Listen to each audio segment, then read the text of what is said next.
Good afternoon, everyone. This is sort of a private conversation that we decided to broadcast online via streaming. We are kind of running a countdown. It's 4 p.m. in Italy, and at 5 o'clock we are going to announce officially the winners of the XIA-Xylexpo Innovation Award. And we thought about setting up this nice chat with some of the members of the jury, and we would like to understand why these awards have become such an important and prominent appointment, not just for us.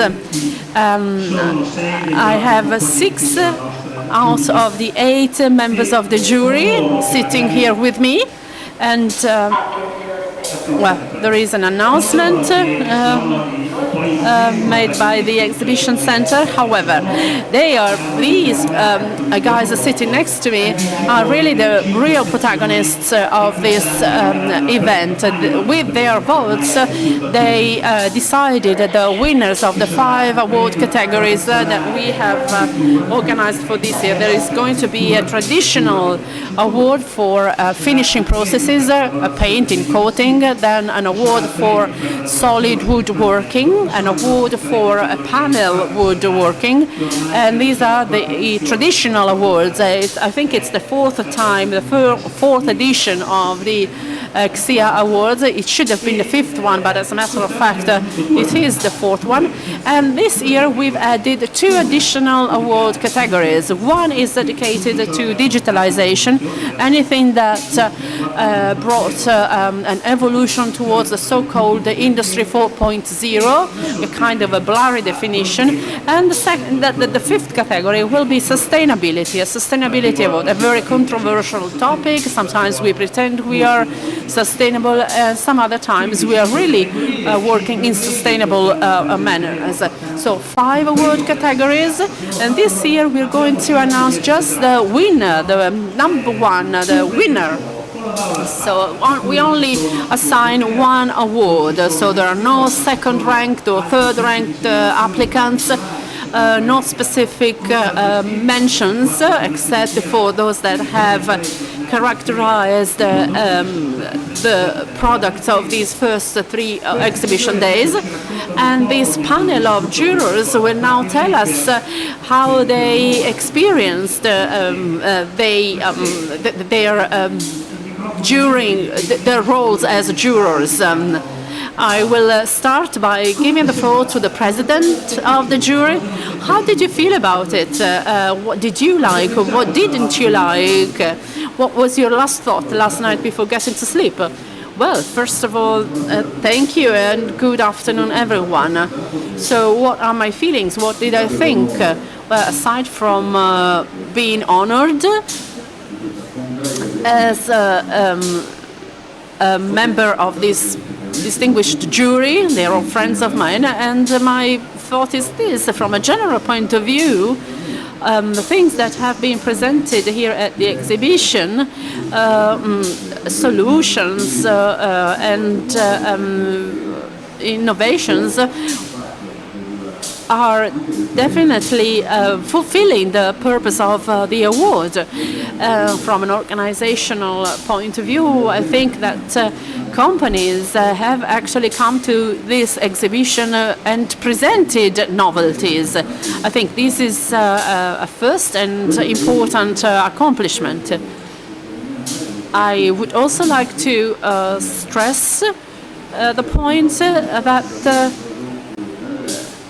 having 2 additional award categories somehow allowed us to give some thoughts to what these novelties, to what these new categories actually mean, and what characteristics should be considered to determine a winner. So this was the most challenging part of the work of the jury. So it forced us to think a little bit more and longer.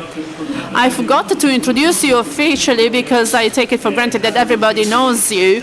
However, Stefano Berti has been a research director, the head of the CNR Vals and Sesto Fiorentino, so he is very knowledgeable about the topic, the discipline that brings us all here together. I like to introduce myself as a wood specialist. And the 10th anniversary of the Foresta Modello, the model forest, is being celebrated this year, and this is something that somehow is related to Xylexpo. We talk about wood, we talk about forests, we talk about forest sustainability, and the forest model is located in the Italian Apennines between Tuscany and the region of Emilia, and we're more on the Tuscany side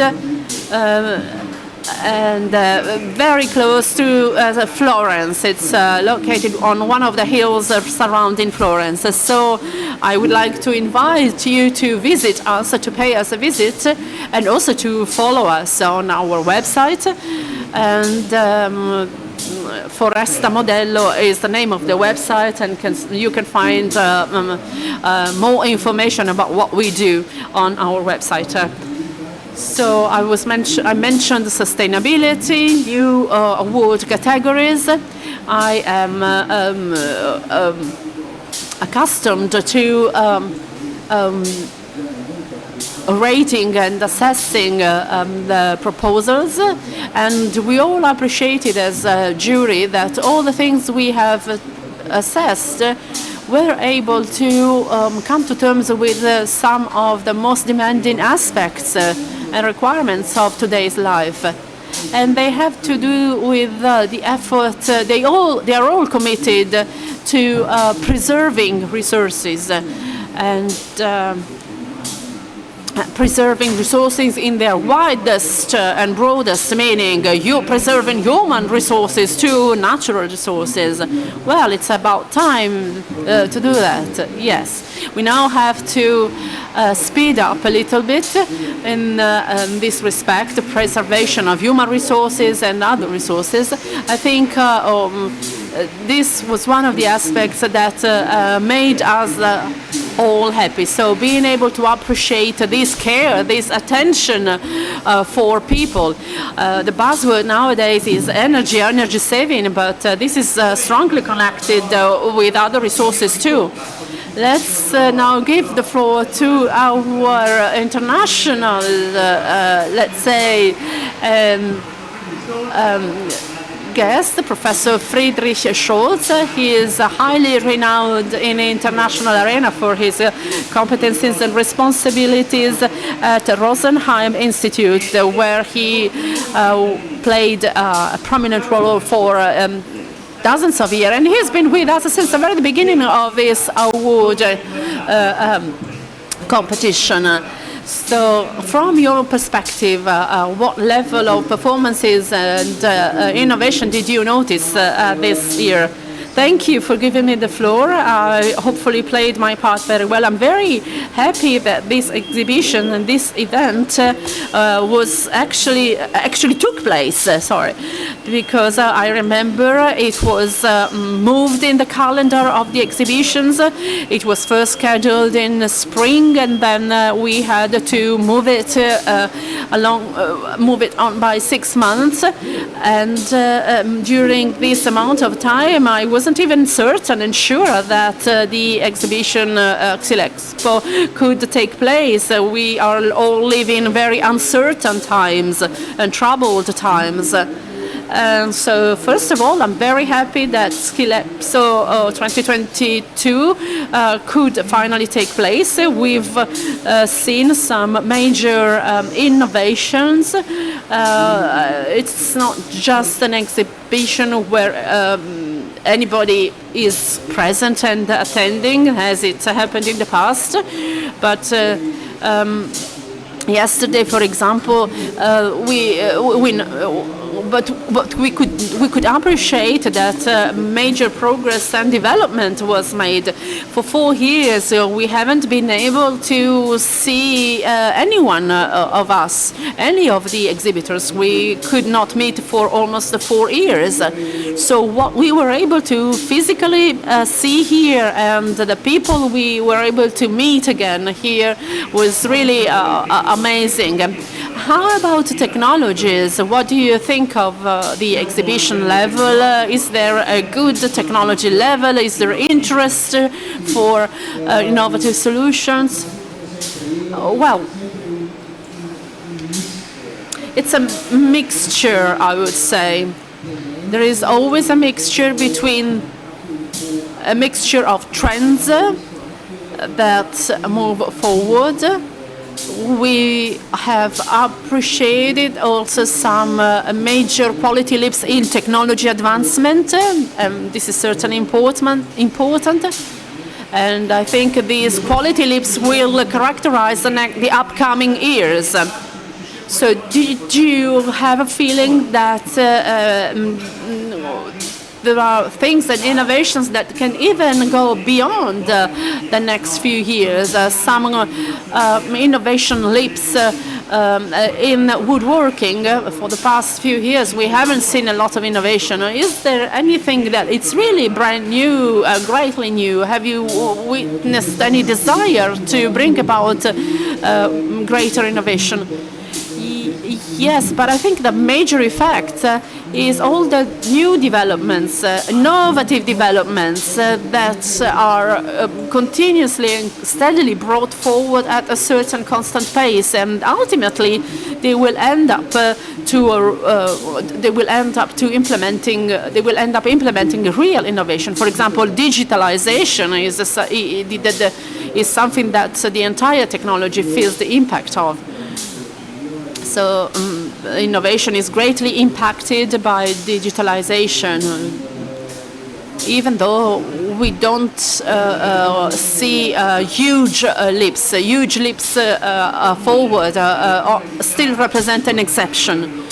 Franco Bullian, director of CATAS, the most important European laboratory for tests and many other activities.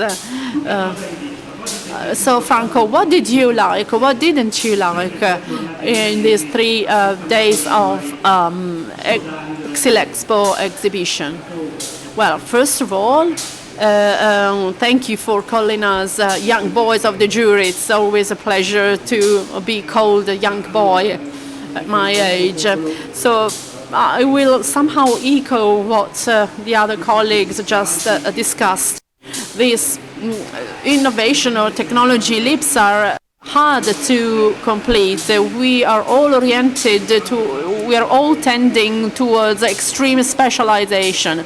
And so the discovery of fire was such a huge leap in development, and how to keep it going, how to improve it, were all small improvements or minor improvements that were also important, but definitely less evident and less important, apparently, than the initial step forward. So I've seen many different steps forward, innovative steps forward, that can be certainly appreciated by those who are well versed into this matter. And I don't want to disclose any names. Yes, we need to be very careful, so please don't reveal who the winner is. The winners are. So as part of these specialization efforts, there are a few things, a few accomplishments that to the eyes of real experts and specialists really represent a remarkable improvement in certain performances or technologies, still in a very sectorial or sector-based niche. Personally, I was impressed by 2 aspects. Stefano already pointed out one, and it is a tendency to generally improve one's own effort, bearing in mind that we have to preserve the environment, optimizing the use of materials, less waste in the utilization of raw materials. The companies are making huge efforts in this respect. And the second aspect that impressed me is something that we already discussed within the jury members. So there is an attempt by the manufacturing world to deal with the so-called batch one, lot one. So being able to provide quick, effective, economically and financially sustainable answers to all the requests. And I have seen various solutions, and I cannot disclose too much, otherwise you will understand who the winners are. But there are companies that are really aiming at this, and this is very interesting as a new development. And last observation, if I may, of course you can. Sustainability, once again, the theme of sustainability is really becoming a cultural element of the way we make business nowadays. So the flame of sustainability is very much alive, and it needs to be really supported. So we were right in creating a specific award category dedicated to sustainability specifically. It's a cultural matter. So companies do not consider sustainability as a principle to be added on top of what they already do, but as a principle that becomes part of their everyday life, everyday business, like not throwing away, like selecting the right engine, selecting the suction system, which is the most energy demanding system, and trying to find many other tricks to contain energy costs. So I'm very pleased to hear that we have really hit the targets in terms of selection of the themes. And the other new topic is digitalization. Filippo Boschi, help me if I'm wrong in introducing you. He's in charge of the innovative project of MADE Competence Center 4.0, which is one of the 8 competence centers scattered throughout Italy. And the competence centers are somehow branches disseminated throughout the country of the most important polytechnic universities in Italy. So it's another perspective outside of the manufacturing and production world, but still very much connected with it. So Filippo, what did you see? What did you like? Well, first of all, I'd like to thank everyone for being here, for inviting me here. I think you're the youngest, aren't you? Who's the youngest here? Well, maybe I am the professor. How old are you, Filippo? 33. So it's my pleasure once again to introduce you to the youngest juror of the XIA Award jury. Thank you for being so patient and bearing all these senior members, putting up with all these senior members. So I was particularly pleased to have been chosen as a juror. And my experience is pretty short, as you can imagine. I've seen different solutions presented here at the exhibition. They are remarkably interesting, especially from technological development's point of view. And many companies are now ready to offer these technological developments on the market. Let me just share something with you. This year, for the first time, we also have an award for sustainability and digitalization, and this leads me to speak of 2 specific principles. First principle is that this is the result, the outcome, the output of what is happening in the innovation system. So if companies and the woodworking industry are thinking about sustainability and digitalization, well, this is also due to the fact that a few years ago, competence centers, universities, research centers, and also the institutions And let me mention the regional authorities as well as the Ministry of Economic Development have been trying to stimulate a sort of an alphabetization or education on this topic. That's why I'm impressed positively. On the other hand, today is the first time we assign a Sustainability and Digitalization Award, and maybe this is an indication that tells us that this sector needs to start speeding up their innovation processes, because other industries have been considering these two aspects as part of as integral part of their solutions. So I would warmly recommend the entire woodworking industry to speed up their innovation principles and mindset. Well, a strong stimulus. And now I give you the floor to Felice Ragazzo, professor from La Sapienza University in Rome, and I'm sure he will share some of his treasured knowledge with them. As you know, woodworking industry people are not really renowned for being quick, speedy and swift. We just move forward slowly with solid solution, but certainly we cannot miss any more trains and opportunities. How do you feel about this? Well, I somehow I perceive it with some anguish, because I have been living in this world for a number of years. I'm probably the oldest here. I'm introducing you the oldest member of the jury, despite my family name, boy, ragazzo. So some anguish, because I can incorporate, given my age, I can incorporate the enormous evolution that this industry has lived somehow in a very short period, from ever since since the 1960s. In 1961, I won the international prize awarded by the Cantu Fairground.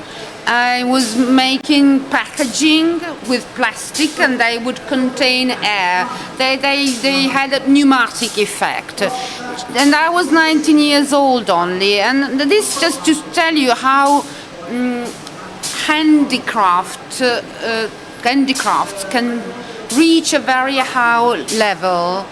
I don't know how today a machine can achieve the same level when you're making joints made with air bubble, basically. So joining together sharp edges using air. Nowadays we've gone through CNC machining, CAD design, CAD design tools, and I understood this quite early, because something else which is very important, if I may. Yeah, as long as you don't tell us your whole life ever since the 1960s. No. I'm gonna make a leap forward 30 years later. We still have another half an hour, but I'm quite used to getting stopped while I'm talking. They usually should show me the sign is this, and that means I have to stop and shut up.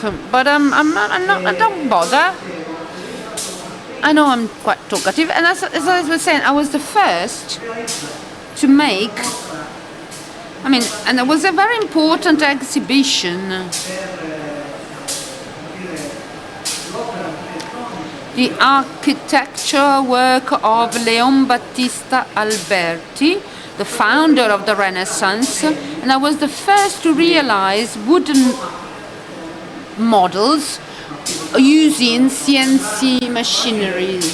I left from Rome to Valbembrana in the Bergamo area, back to Rome, but I was able to do something incredible. And everybody was surprised, also because of the bet and I'm talking about the 90s here, debate on the future of digitalization for woodworking industry. These models or mock-ups are still available in Mantua, in a church designed by Alberti himself, so they can be seen and visited. So it's the plasters really. But I'm a designer, and recently I have solved problems for a well-known brand, and now I'm coming to the point I want to emphasize in terms of participating in this jury. So that the thing here was combining very high technological efficiency, which is mechanics combined with digitalization. And if we hadn't done this, we wouldn't have been able to achieve certain results. And current users, even contractors, small contractors, the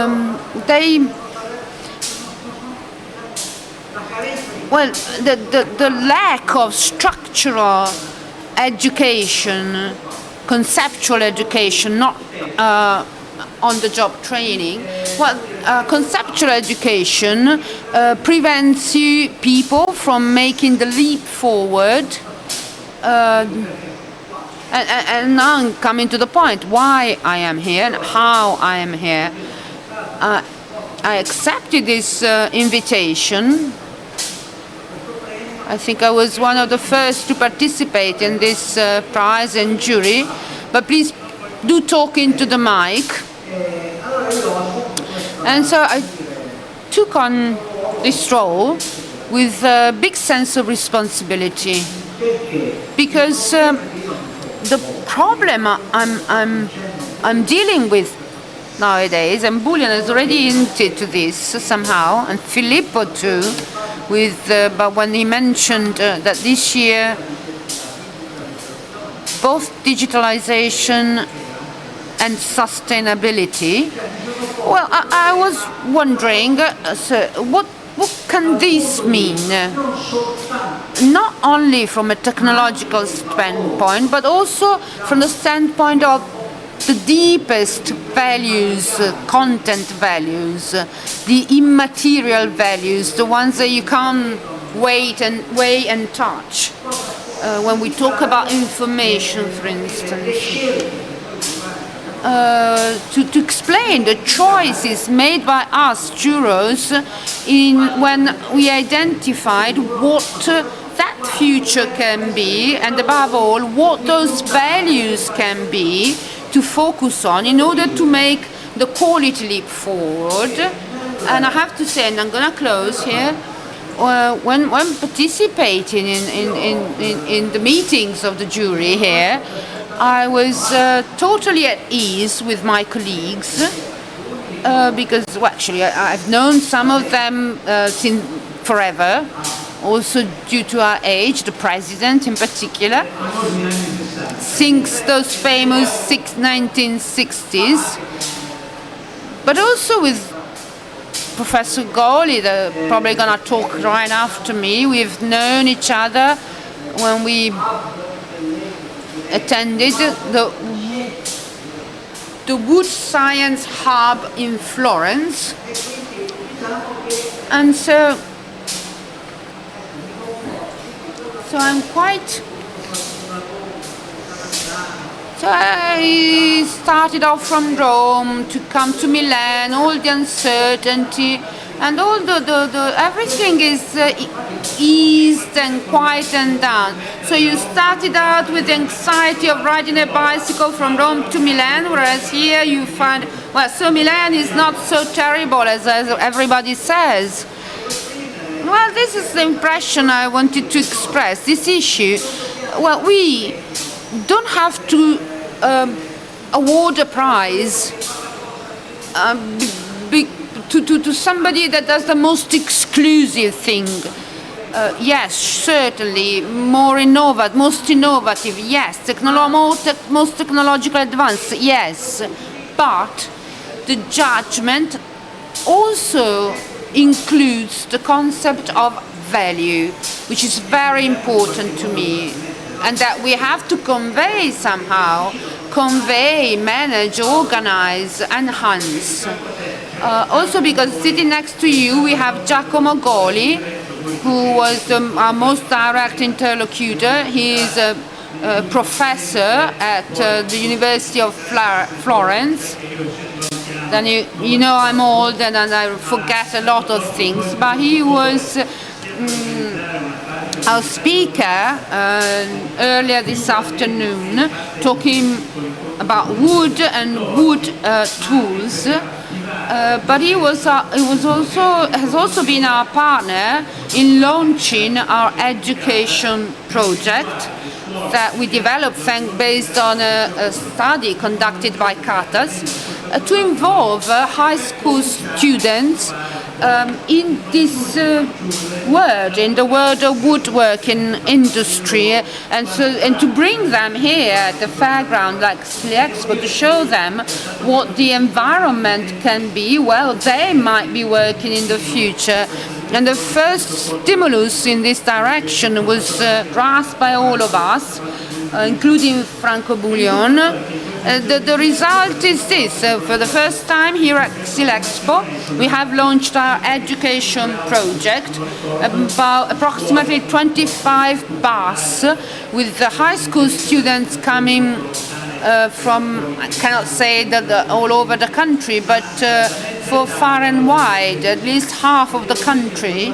And this was, exhibitors appreciated this effort because I could see a lot of very young people going around. Well, now, Giacomo, of all the things I've said, there is a value component. This industry does have values, does have different perfumes, odors than for instance, the BMU fair. They're on the other side of the fairgrounds, but they deal with vile metal, whereas we deal with noble wood. What do you say? Am I gonna fire after this? I don't think so. You are enhancing the material that everybody works in here. So yeah, sure. Well, as a teacher, professor on a university degree program, together with my colleagues and students, I cannot but be grateful to ACMA for this initiative that has allowed 30 of our students to come here and see a lot of things. Of course, not many first-year students didn't know machines, had never seen one, but they found the reception provided by ASIMA, by exhibitors. Each one of them dedicated like a half an hour to our group to show their solutions to our students. Students that tomorrow may be working in the factories. And what I see is the need for education. Companies do need to find people that are educated and trained, educated in wood and the complexity of the word of wood. It's a biogenic material, so a lot of environmental advantages, a renewable resource if managed according to eco-sustainable forestry principles. It's a complex material. It decays, it rottens, but I mean, with my students' industrial design program, I emphasize all these features. I show them a slide with plastic plastic items on the beach, and then I show a slide with wooden items on the beach. It's a totally different atmosphere. I used to show them the Concordia sunken ship images, that was well, if you have a small garden, if you have a Spanish ship that sinks there, it becomes a piece of furniture. It's all made of wood. It's not gonna leave sensitive traces in the soil and in the centuries afterward. So, certain aspects that we've always seen as limits, constraints about wood, and we try to solve them, address them and solve them, but actually in the modern world there are strengths, an important strength that we have to point on and make the public aware. So is that a value that Felice Ragazzo was pointing out? Do we have to convey value? Yes, certainly. And thinking about sustainability, it's even more important that all these companies that are here, that are mechanical working machine industries, thinking about life cycle assessment, impact of wood-based products, consumption of the machines, energy consumption. If we put everything together, I think that the woodworking industry is going to gain a lot. We'll know a lot more about the processes, we'll know a lot more about the impacts, and who is not ready today will have to be ready very soon anyways, because these things are coming. We still have another 15 minutes. Maybe we can have a very rapid second round. So Stefano Berti, handsome president, even handsomer than President Mattarella. You are a wood man, and I won't say a wooden man. I would like though. You look around here and you see weird machines. You can hear the noise. I'm sure that this noise is going through the mics. Is there poetry here? Do we still have poetry, or are they just thinking about the panel? That it is easier to work and it's probably more useful. We can't. Is that the spirit? Can we say we look better than the others? Well, the spirit, we do have the spirit. Then there's the activity. The activity is fundamental to convey this spirit. But as I often say, there's also an issue, a cultural issue, that we should somehow retrieve and be able to convey. A trivial example. Has anyone, or probably, walked, when you get out of bed, have you ever tried walking on a wooden floor? Try. This is a value, and we're forgetting about it. But a lot of flooring nowadays are made of other materials, but it's not by chance that the pattern reminds you about wood. But walk on it barefoot and feel the value and the poetry. And the comfort. This is true, and there is this willingness here to convey this value, the value of the material. As Giacomo was saying, without being too negative, somewhat difficult material, because a panel is easier to work. But again, we go back to the issue of sustainability, because working wood is much more sustainable than working a panel that contains wood, but also a lot more other than wood. Now, you're gonna go back home. Are you here? Train. So, are you leaving tomorrow? More sustainable than flying. yeah, we discussed a lot. This team has been discussing a lot because it's new for the jury, but it's certainly new for the word.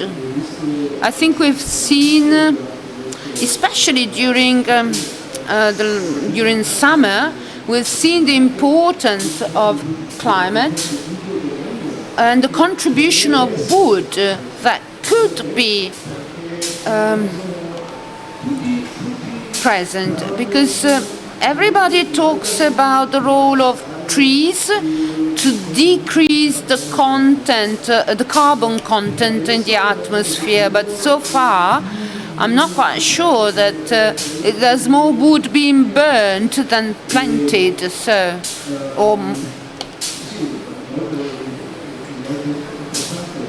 it's very important. It's a very important theme and topic that is gonna follow us and stay with us in the next few years. But what message? I mean, when somebody's gonna ask you, what did you see in Italy? What was going on? How will you tell Italian technology to your friends? The technology that you see in XILExpo? Well, there's always some competition amongst German manufacturers and Italian manufacturers who are always the leaders worldwide. So far, thanks Lord, the situation has always been like this. The two countries are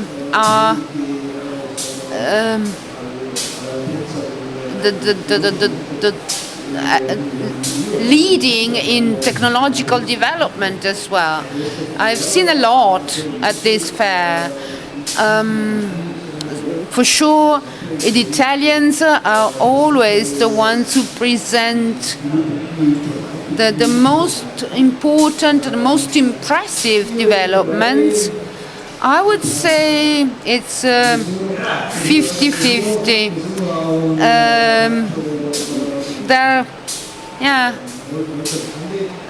Nobody leads the way by far. I mean, both have to develop. You cannot stand still and wait for competitors. So you know that there's a competition going on between Italy and Germany in lots of fields, but you know there's also a lot of collaboration between the two of us. So we share this worldwide leadership. We are the first in class together with our German friends. Franco, you're gonna go back to San Giovanni Latisone and Udine because you live in Udine. What's gonna be your takeaway message from this XILExpo, this rebirth XILExpo, because we are back after 4 years of orphanage? Well, there's a personal aspect, emotional aspect. I touched upon it already. We also had our booth here, thanks to you, and some customers that I cuddled. I embraced some customers I hadn't seen for 3 years. People that we just shook hands with. But it was so great to give a hug. I mean, and by the way, it comes from Udine and from that region of Italy. They're not so physical in their expression of emotions. So, but I'm going back to the idea of sustainability. We talked about wood, that when managed well is sustainable material by definition. We should also learn how to sell ourselves and sell wood in comparison to other materials to promote wood. Also, exploiting this new trend of the market in general. Well, we have the sustainable material by definition. Maybe we could do some marketing exploiting, maybe not a nice word, but using this advantage. Filippo, the youngest member of our jury, how do you, as you can see, participants and the chairs are filling, so be careful what you say. Is there there's a strong technological message here. You're an expert in digitalization. You may have there is a growth in digitalization. Have you seen it in the exhibitors here? Yes, definitely. And I want to emphasize this aspect. We're talking about wood, and in this fairground, this fair, we can see the fundamental value of Italian manufacturing industry, the manufacturing ability to work and process wood. The leading manufacturers worldwide are Italians. So I do a lot of technology and a lot of technological innovations. And you, as a competence center, do you see growth? Do they come and look for you more often? Yes, they do. We are starting to be followed by a number of companies. And in terms of wood representatives, wood industry representatives, we have had some contacts. We're going to meet soon. Of course, the more the better. But we're growing, we're coming. Felice, please, 2 words. How can we close off? Yeah. I'm gonna be very short. That anguish that I was assaulted by before leaving from Rome to come here is easing down. The more I see people that are taking their seats here, because I see the leading actors in a new life of wood, because we don't think enough about the fact that wood was a being before being a material, and we find it in nature. We use it, and thanks to the awards that we are gonna assign today, wood somehow is reborn again through the products that are made by means of the machines and the intelligence of the people who created the machines. So we somehow jointly participate in a resurrection. Giacomo, University of Florence, back down to earth. How can we close it off? Everybody's here. What you say is gonna heavy a lot. Well, back to wood. I mean, talking to many companies, I did find that you need to have people who are educated, trained, who know the material, who know wood derivatives. We talked about solid wood. Panel is also important, because panels nowadays are an important case of circular economy in Italy and in the world. Nowadays, panels are made totally of recycled materials. So on our part, as a university degree program dealing with wood, we try to educate these new future professionals, and we'll be trying to establish more and more direct contacts with companies in order to be able to train people that suit their needs. Well, first of all, thank you to all of you who have joined us here at the XIA-Xylexpo Arena.